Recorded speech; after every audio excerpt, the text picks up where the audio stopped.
தனுசு ராசி பூராட நட்சத்திரம். இது ஒரு சுக்கிரனுடைய நட்சத்திரம்.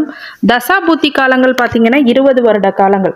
ஆனால் என்னுடைய கால்குலேஷனுக்கு ஒரு 10 வருடங்களை எடுத்துக்கிறேன். சூரிய திசை ஒரு 6 வருஷம், மொத்தம் 16 வருஷம். உங்களுடைய ஜனன கால ஜாதகத்தில் எவ்வளோ தசா இருப்பு இருக்குன்னு பார்த்துட்டு அதோட சூரிய திசை சந்திர திசையெல்லாம் ஆட் பண்ணிக்கோங்க. சூரிய திசை 6 வருஷம், சந்திர திசை ஒரு 10 வருஷம். என்னோட கால்குலேஷனுக்கு 10 + 6 + 10 மொத்தம் 26 வருஷத்தை எடுத்துக்கிறேன். சரிங்களா? இந்த 26 வருடங்களில் பார்த்தீங்க அப்படின்னா உங்களுக்கு தனுசு ராசி பூராட நட்சத்திரத்துக்கு முதல் சுற்று சனி அப்படிங்கிறது வேலை செய்யும். இந்த நேரத்தில் படிக்கின்ற மாணவர்களுக்கு மந்த நிலை ஏற்படலாம், இல்லை கல்வியில் தடைகள் ஏற்படலாம். ஏதோ ஒரு ரூபத்தில் பள்ளி மாணவர்களுக்கோ கல்லூரி மாணவர்களுக்கோ அது கண்டிப்பாக கொடுத்துருக்கும். இப்போது அதுலேருந்து மீண்டு வரப்போகிறீர்கள் அப்படிங்கிறது தான் சொல்லணும். உங்களுடைய பேச்சுக்கு நான் படிக்கிறேன், நல்ல மார்க் எடுக்க போகிறேன் அப்படிங்கிற வார்த்தை அளவில் உள்ள விஷயங்கள் எல்லாமே உங்களுக்கு கண்டிப்பாக 2ஆம் இடத்து சனி நீங்கள் கொடுத்த வாக்கை காப்பாற்ற முடியாமல் இருந்திருக்கலாம். உங்கள் வாக்கை உங்களுடைய சொல்ல மதிக்காத நிறைய பேர் இருந்திருப்பாங்க. இப்போ அந்த நிலையெல்லாம் மாறப்போகுது.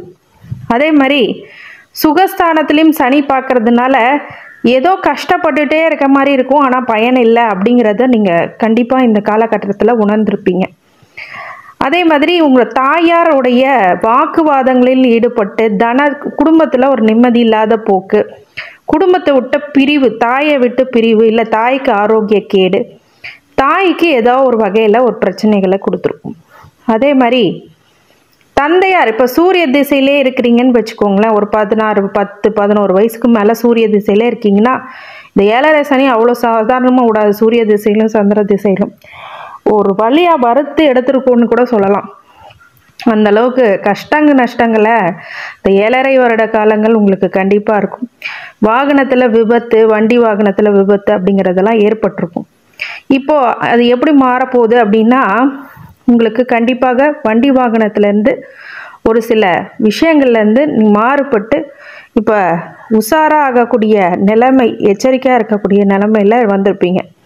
இந்த 4ஆம் பார்வையிலேருந்து விலகி 5ஆம் இடத்துக்கு வர்றதுனால, 5ஆம் பார்வையாக இப்போ விழுறதுனால இந்த 4ஆம் இடத்து காராசம், வண்டி வாகனத்தில் உள்ள விபத்துகள் போன்ற விஷயங்களில் கொஞ்சம் இப்போது நல்ல ஒரு பலனை கொடுக்கும்.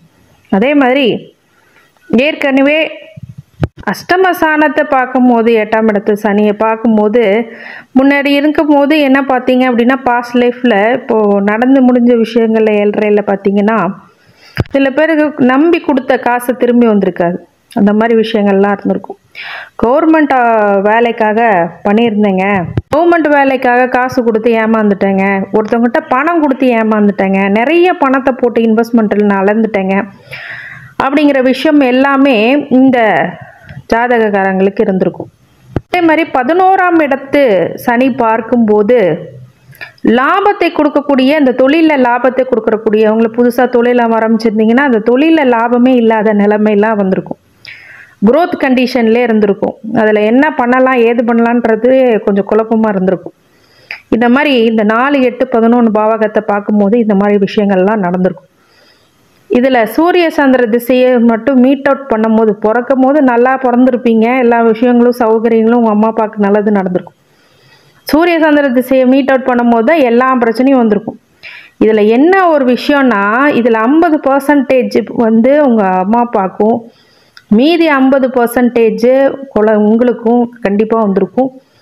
இது ஒரு 16 வயசு வரைக்கும், அதுக்கப்புறம் உள்ளவங்களுக்கு எல்லாம் நேரடியாகவே தாக்கியிருக்கும். நேரடியாகவே உங்களுக்கு 100% பிரச்சனையை கண்டிப்பாக கொடுத்துருக்கும் இந்த 7.5 சனி. அடுத்தது செவ்வாய் திசை 26 வயசுலேருந்து 33 வயசு வரைக்கும். இந்த செவ்வாய் திசை அப்படிங்கிறது ஒரு பாதிப்புகளை 7.5 சனியில் கொடுத்துருக்கும். எப்படி கொடுத்துருக்கோம் அப்படின்னா அறுவை சிகிச்சை, இல்லை விபத்துக்கு ஏற்பட்டுக்கிற காயங்கள், இல்லை ஒரு சில கடினமான ஒரு அறுவை சிகிச்சைகள் போன்ற விஷயங்கள்லாம் நடந்திருக்கும். ஆனால் இந்த செவ்வாய் திசையில் அதெல்லாம் மாறப்போகுது. 3ஆம் இடத்துக்கு வருகின்ற இந்த தைரியமும் வீரியத்திலையும் இருக்கக்கூடிய இடத்துல வருது இளைய சகோதர வழியில் மட்டும் நீங்கள் இப்போ கொஞ்சம் கவனமாக இருக்கணும். அவங்க வழியில் கொஞ்சம் அட்ஜஸ்ட் பண்ணி போகிறது உங்களுக்கு நன்மையை கொடுக்கும். அதே மாதிரி வீடு மனை யோகம் அப்படிங்கிறதெல்லாம் கண்டிப்பாக இந்த நேரத்தில் வாரி கொடுக்க போகுது.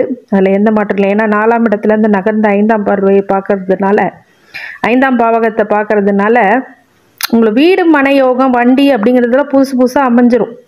வண்டி வாங்கினாலும் புதுசாக வாங்குவீங்க. அதே மாதிரி வீடு கட்டணும்னு நினச்சிங்கன்னா, ஃப்ளாட் வச்சுருந்தீங்கன்னா வீடை கட்டிடுவீங்க. ஃப்ளாட்டு சில பேர் வாங்கிடுவீங்க.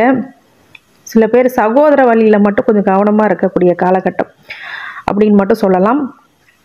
மூத்த சகோதரர் வழியில் நன்மைகள் கண்டிப்பாக நடக்கும். மூத்த சகோதர சகோதரி வழியில் நன்மைகள் கண்டிப்பாக நடக்கும். இளைய சகோதர வழியில் தான் கொஞ்சம் கஷ்டத்தை கொடுக்கும். அதை பார்த்துக்கோங்க. அதே மாதிரி என்ன ப்ளஸ் பாயிண்ட் அப்படின்னு கேட்டிங்கன்னா, இப்போ 4ஆம் இடத்துலேருந்து நகர்ந்து 5ஆம் இடத்துக்கு வரும்போது எல்லா வகையிலுமே உங்களுக்கு சொஃபிஸ்டிகேட்டட் அண்ட் லக்ஸூரியஸ் லைஃப் கிடைக்க போகுது. அது ஒரு நல்ல விஷயம். வண்டி வாகனம், தாயாரோட உடல்நிலையில் ரொம்ப நல்ல பாதுகாப்பு இருக்கும். அந்த ஒரு நல்ல விஷயம் நடக்க போகுது. அதே மாதிரி 8ஆம் பாவகத்திலேருந்து 9ஆம் பாவத்தை பார்வையிடும் போது உங்களுக்கு மாங்கல்யத்தினால் இல்லை எதிர்பாலினர் மாற்றுப்பாலினத்தினால் வருகின்ற அந்த பிரச்சனை எல்லாம் விலக போகுது. கொடுக்கல் வாங்கலில் உள்ள எல்லா பிரச்சனைகளும் இப்போ தீர்ந்து உங்களுடைய காசு பணம் உங்களுக்கே திரும்பி வரப்போகுது. முயற்சி பண்ணிங்கன்னா கண்டிப்பாக நடக்கும்.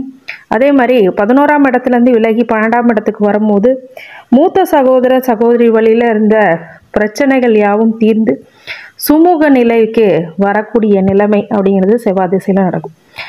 அடுத்தது ராகு திசை 33 வயசுலேருந்து 51 வயசு வரைக்கும். இந்த ராகு திசையானது உங்கள் வாழ்க்கையில் ஒரு சில ஏற்றங்களும் மாற்றங்களும் இருக்குமா அப்படின்னு கேட்டிங்கன்னா, உங்கள் ஜனனகால ஜாதகத்தை பார்க்கும்போது முழுசாக தெரியும். ஆனால் இது ஒரு சர்ப்ப கிரக திசை அப்படிங்கிறதுனால மேக்சிமம் பர்சனுக்கு 6, 8, 12 மறையாமல் இருக்கிறது. 6ல் கூட மறைஞ்சிடலாம், 8, 12 மறையும் போது துன்பத்தை கொடுக்கும். அந்த 6ங்கிறதுக்கும் ஒரு விதிவிலக்கு இருக்குது. அது என்ன பாவகம், எந்த குடும்பம், எந்த வீட்டில் இருக்குது அப்படிங்கிற விஷயங்கள்லாம் இருக்குது. அது என்ன காரகத்துவத்தில் இருக்குது அப்படிங்கிறதெல்லாம் பார்க்கணும். இந்த ராகு பொதுவாகவே நன்மை செய்யாத திசையாக இருந்தாலும் 7.5 சனியில் ஒரு சில விஷயங்களை நீங்கள் செய்கிறதெல்லாம் தப்புங்கிற மாதிரியே தெரியாது. நீங்கள் கரெக்டாக பண்ணிகிட்டு இருக்க மாதிரி தெரியும். ஆனால் பின்னாடி தான் தெரியாது பிரச்சனைன்ட்டு. மாற்றுப்பாலினத்தினரும் கவனமாக இருக்கக்கூடிய காலகட்டமாக இது இருக்கும். இது பொதுவாகவே நடக்கும். அதே மாதிரி மது மாது போதை அப்படிங்கிற விஷயத்தில் ரொம்ப கவனமாக இருக்கணும். பணம் கொடுக்கல் வாங்கல இந்த நேரத்தில் நிறைய பிரம்மாண்டமாக யோசித்து இழந்திருப்பீங்க. அந்த மாதிரி விஷயங்கள்லாம் ராகு இருக்குது. 8, 12 ராகு இருந்ததுனாலே முடிஞ்சிச்சுன்னு அர்த்தம். இந்த பிரச்சனை ரொம்ப அதிகமாக இருக்கும். அதனால ராகு நல்ல இடத்துல 11ஆம் இடத்துல அப்படிலாம் இருக்கும்போது ஒரு பெரிய கெடுதல்கள் நடக்காது லாபஸ்தானத்தில். இந்த மாதிரி சில விதிவிலக்குகள் ராகு திசைக்கு இருக்குது. இந்த ராகு திசையை பற்றி முழுவதுமாக நீங்கள் தெரிந்து கொள்ளணுன்னா ராகு திசையை பற்றி கீழே டிஸ்கிரிப்ஷனில் லிங்க் கொடுக்குறேன், அதில் பார்த்துக்கோங்க. அது எந்த பாகத்தில் இருக்குதுங்கிறது பார்த்துக்கோங்க. இல்லை அதுக்கு மீறி ஏதாவது கேள்விகள் இருந்தது ஜோதிட ஆலோசனைக்கு என்னுடைய அலைபேசி எனக்கு தொடர்பு கொள்ளலாம். குரு திசை 51 வயசுலேருந்து 67 வயசு வரைக்கும். இந்த குரு திசையில் நீங்கள் ஒரு குடும்பத்தில் சுபிட்சமான சுபகாரியங்கள் நடக்கும் அப்படிங்கிறது மாற்றுக்கிறது. எல்லா வகையிலும் வெற்றியை நோக்கியே செல்வீர்கள். ஆனால் குரு நீசமோ வக்ரமோ இல்லை அஸ்தங்கமோ இல்லை குரு அசுப கிரகங்களுடன் சேரும் போதோ நற்பலன்களை தர முடியாது அப்படிங்கிறது தான் ஒரு உண்மையான விஷயம். அடுத்தது சனி திசை 67 வயசுலேருந்து 86 வயசு வரைக்கும். இந்த சனி திசை ஒருவருக்கு நன்மையை பண்ணுமா அப்படின்னா, துலாம் லக்னம் ரிஷப லக்னத்துக்கு நல்ல இடத்துல இருந்துச்சுன்னா கண்டிப்பாக நல்லது பண்ணும். மற்ற லக்னக்காரங்களுக்கு நல்லது பண்ணாது. தனுசு ராசிக்கு குரு வீடாக இருக்கிறதுனால சனியானவர் சம கிரகம் தான். இந்த சனி எப்படிப்பட்ட இடத்தில் இருக்கிறாரோ அந்த பொடிய பலன் கொடுப்பார். ஆனால் சனி திசையில் ரொம்ப ஜாகிரதையாக இருக்கணும். அனைத்து வகையிலுமே எச்சரிக்கையும் கவனமும் கொடுக்கக்கூடிய காலகட்டம் அப்படின்னு இந்த சனி திசையை சொல்லலாம். சனி திசை யாருக்காவது ஒருத்தருக்கு இருந்ததுன்னா அவங்களுடைய ஜோதிட ஆலோசனைக்கு எனக்கு கால் பண்ணி உங்கள் முழு விவரத்தை தெரிந்து வழிபாடு பரிகாரங்கள் செஞ்சுக்கிங்க. அதுதான் ரொம்ப நன்மையை கொடுக்கும்.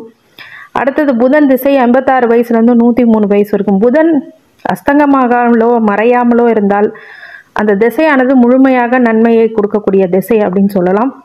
நல்ல உங்களுடைய மகன் மகளுக்கு நல்ல ஒரு வரன், அப்புறம் நல்ல படிப்பு மூலியமாக நல்ல வேலைகள் அப்படிங்கிறதெல்லாம் நன்மை அடைக்கும். தொழில் புரிகிறவங்க இதெல்லாம் நல்ல ஒரு மேல்நிலைக்கு ஸ்டேட்டஸ்க்கு வருவாங்க. நல்ல ஒரு காலம் அப்படின்னு சொல்லலாம். ஆனால் தனுசுக்கு பெரிய புதன் திசை நன்மை செய்யாது, இருந்தாலும் ஒரு சில சனி திசை மாதிரி புதன் திசை இருக்காது அப்படிங்கிறதுல ஒரு நிம்மதியான விஷயம் அப்படின்னு சொல்லலாம். தனுசு ராசிக்காரங்க பூராட நட்சத்திரம் உத்திராட நட்சத்திரத்தில் எந்த ஒரு தொழிலோ விஷயங்களை ஆரம்பிக்கும் போது பணம், பொருள், பெயர், புகழ் அப்படிங்கிறது 6 மாதத்துக்குள்ளே நல்லது நடக்கும் அப்படிங்கிறதுல ஒரு நல்ல விஷயம். இதை பயன்படுத்துபவர்களுக்கு வாழ்க்கையில் நல்ல ஒரு வெற்றி கிடைக்கும் அப்படின்றது மாற்று கருத்துக்கு இடமல்ல.